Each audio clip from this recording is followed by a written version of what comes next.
let's get to the Sunday surprise draft coming out of week 3. Chris, I give you the first pick. No time for trivia. We got a lot to cover here. What do you got? Well, I'm going to go with the guy we saw last night in a great game on Sunday Night Football, Alan Lazard. He was one of the great surprises. You're going, wow, well, we know there's a wide receiver problem in Green Bay. I mean, they never draft receivers for Aaron Rodgers to throw to. It drives me crazy. As you know, Devontae Adams isn't playing in a pissed-off Saints team that came off a loss.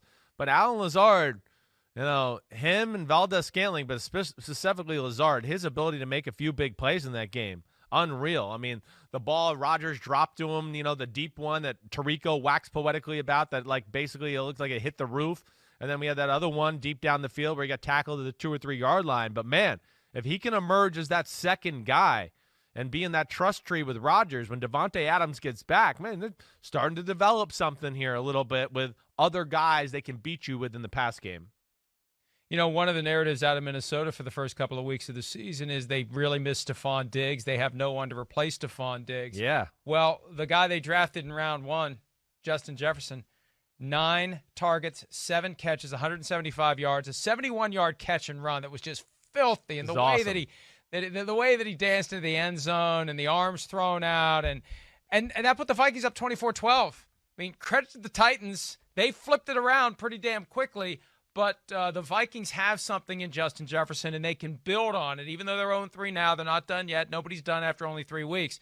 And Jefferson can become partially a replacement for what they lost in Stephon Diggs. Yeah, well, yes, this just in. Draft LSU guys, okay? Because they're ballers and they love football and the bright lights, and they never back down from any of those situations. And, yeah, I mean, I love this kid coming out in the draft. You know that, Mike. He was my second receiver behind CeeDee Lamb. He can do everything. I mean, he can be Michael Thomas in the slot, but yet, like you saw yesterday, he can burn people with straight speed and breaking tackles and making people miss. So we might see the start of a superstar here. And if I'm Minnesota, I'm starting to just formulate the passing offense around Justin Jefferson and go from there. Dalvin Cook, Justin Jefferson, and we know he got Thielen. He'll have his niche, but Jefferson, I think, has a chance to be really special. All right, I think I'm going to go to – I got to go out to Dallas just with Cedric Wilson. I mean, who the hell? Cedric Wilson.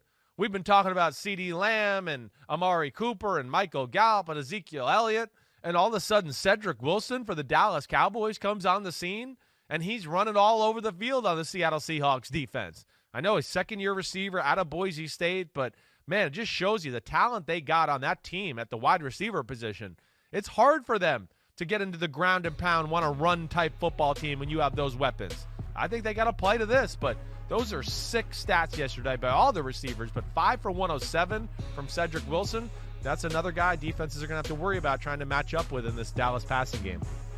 Yeah, they're talking about Cooper, Gallup, and Lamb getting 1,000 each. You got to put Cedric Wilson. Maybe they'll have 4 guys with 1,000 each. The way Dak Prescott's been thrown to the last 2 weeks, 450 and 475, it ain't out of the question. All right, I'm going up to Buffalo because your boy Blue threw 2 touchdown passes to Tyler Kroft. Tyler Kroft has been through a lot.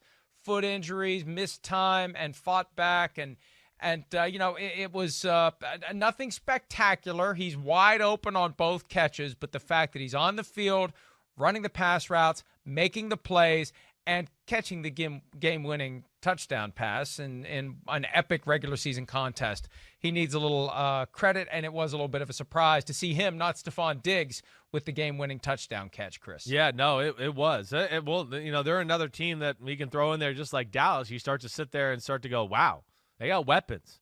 I mean, you're right. Kroft, the other tight end, Dawson Knox. We're seeing Singletary out of the backfield. And, of course, we know the receivers with Brown, Beasley, and Diggs is special that way. So they're fun to watch. And good for Tyler Kroft. You're right. He's been through a lot. It's good day for him. I'm going to go back here to MetLife, Giants Stadium, and go with, I'm going to pick kind of 2 guys, and Ayuk and Mullen here, just because – hey, backup quarterback, Nick Mullen, how's he going to perform? It's been a while since he had to play meaningful snaps, anything like that. Who's he going to throw to? They got injuries at receiver. They're going to really rely on a rookie and Brandon Ayuk to be the guy? Yeah, they are. That was a pleasant surprise. I mean, not only was he the team's leading receiver, had a huge reverse touchdown, in the third quarter, like a 19, 20-yard touchdown run that way.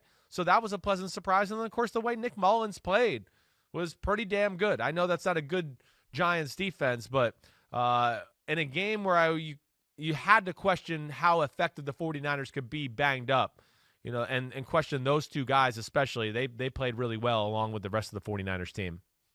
Last one for me is the entire Panthers organization. Whoa. To go out to L.A. and to beat the Chargers. They were up 11 points in the fourth quarter, and the Chargers tried to stage a comeback. This is a team that just took the Chiefs to the brink a week earlier on the same damn field. This is the kind of thing that's going to give this Panthers team some confidence as they are in the process of this rebuild. Without Christian McCaffrey, maybe they're not far away from having something there in Carolina with Teddy Bridgewater and company, Chris.